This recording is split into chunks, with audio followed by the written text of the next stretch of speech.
Selamat datang, jumpa lagi bersama saya Arya Wijaya Putra.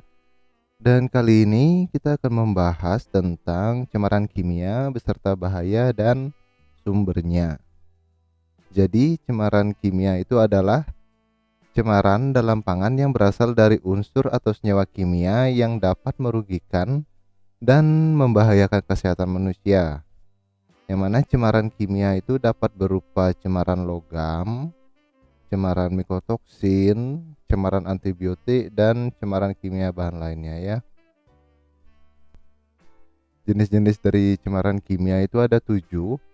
Yang pertama logam beracun, yang kedua dioksin dan dioksin like PCB, kemudian ada mikotoksin, ada racun pada tanaman, ada racun pada hasil perikanan juga, kemudian ada racun akibat dari pengolahan pangan. Dan yang terakhir ada racun yang berasal dari kemasan. Yang pertama kita membahas cemaran dari logam beracun ya.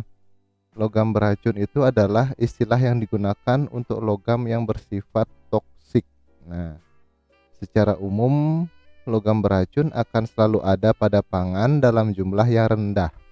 Namun cemaran logam beracun dapat berasal dari bahan baku dan lingkungan yang tercemar, termasuk dari kemasan dan pembungkus pangan ya.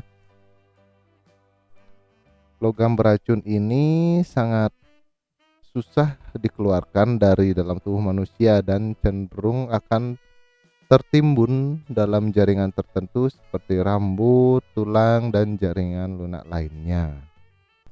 Berikut ini adalah contoh-contoh dari cemaran logam beracun ya. Yang pertama kadmium.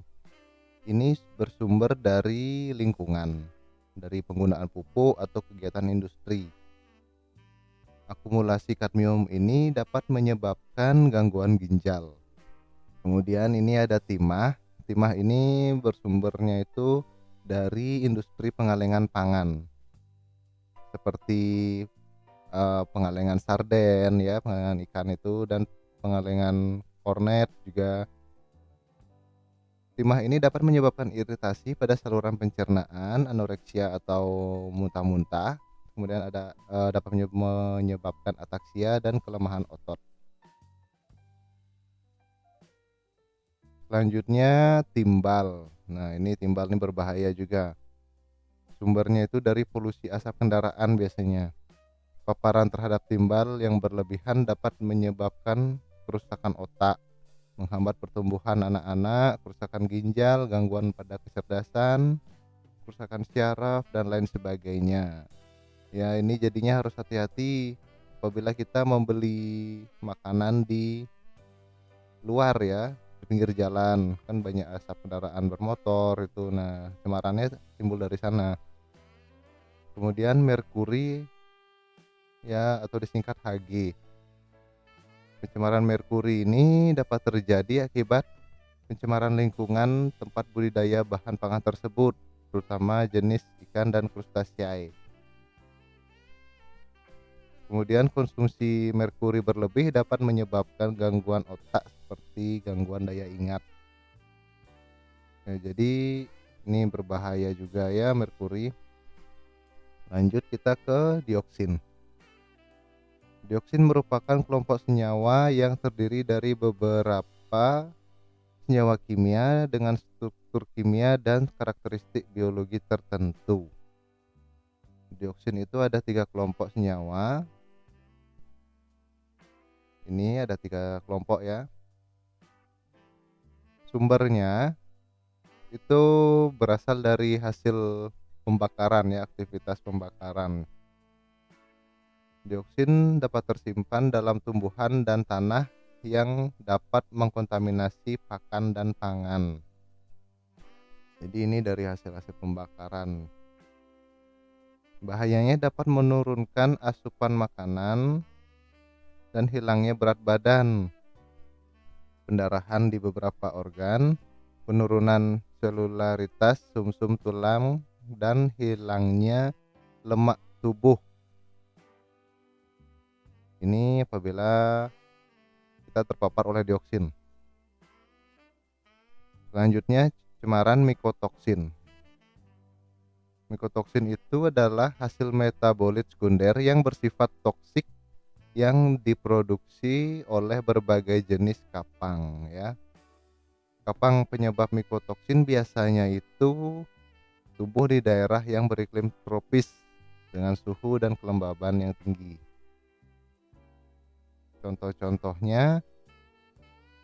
Contohnya itu ada aflatoksin. Nah, ini diproduksi oleh kapang jenis Aspergillus flavus dan Aspergillus parasiticus. Kapang ini terdapat pada serealia, kacang-kacangan, kopra, dan susu.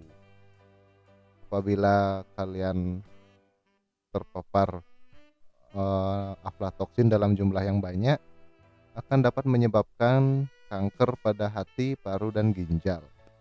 Berikutnya ada okratoksin A. Ini juga diproduksi oleh Aspergillus ya, genus Aspergillus, tapi Aspergillus ocraceus dan Penicillium verrucosum. Terdapat pada serealia juga, kacang-kacangan, kopi, dan kakao. Di sini pada buah coklat juga. Kemudian toksinnya menyebabkan efek sitotoksin dan menyebabkan kerusakan pada hati dan ginjal.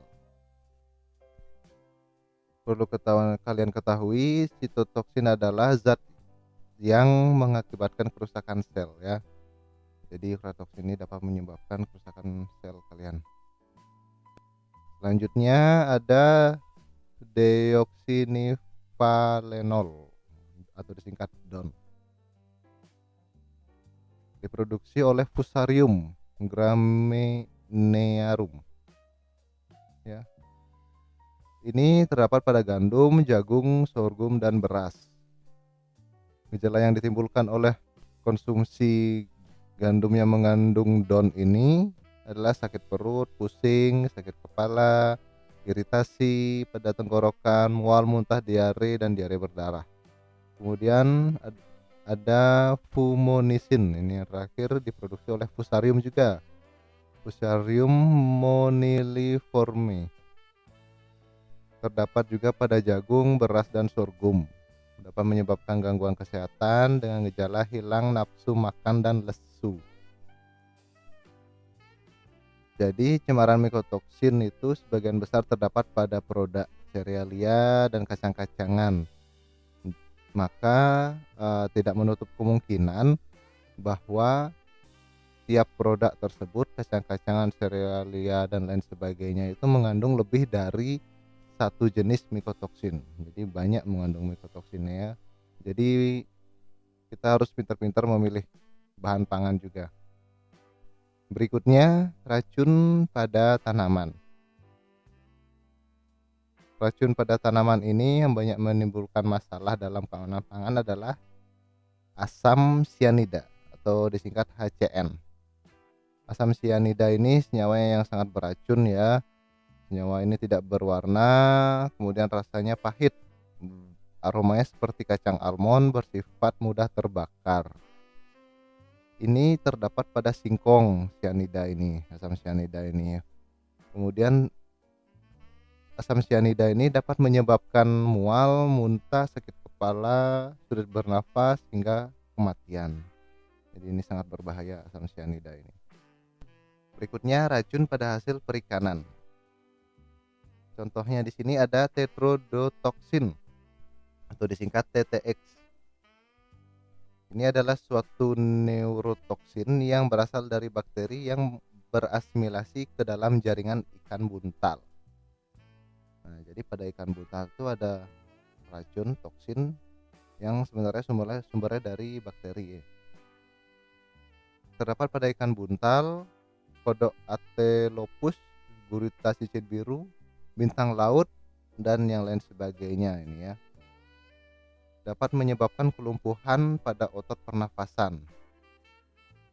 Yang kedua, racun dari hasil perikanan adalah scombrotoxin atau juga disebut histamin ya.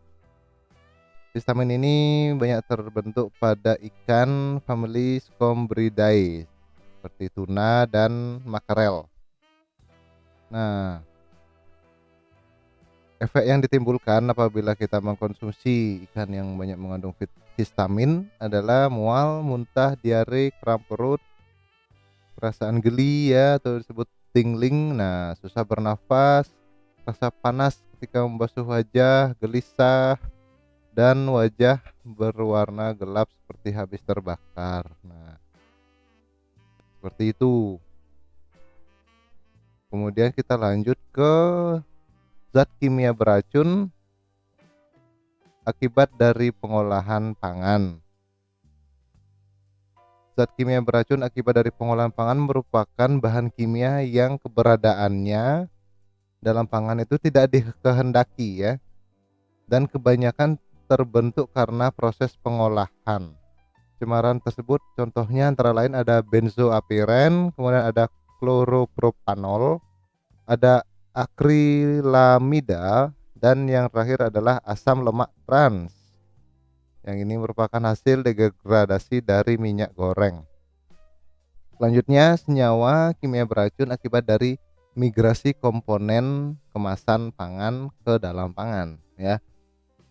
Ini perlu kita ketahui, kemasan pangan itu ada banyak jenisnya ya. Ada plastik, ada kertas, ada kayu juga kan sekarang di packingannya itu kemasan.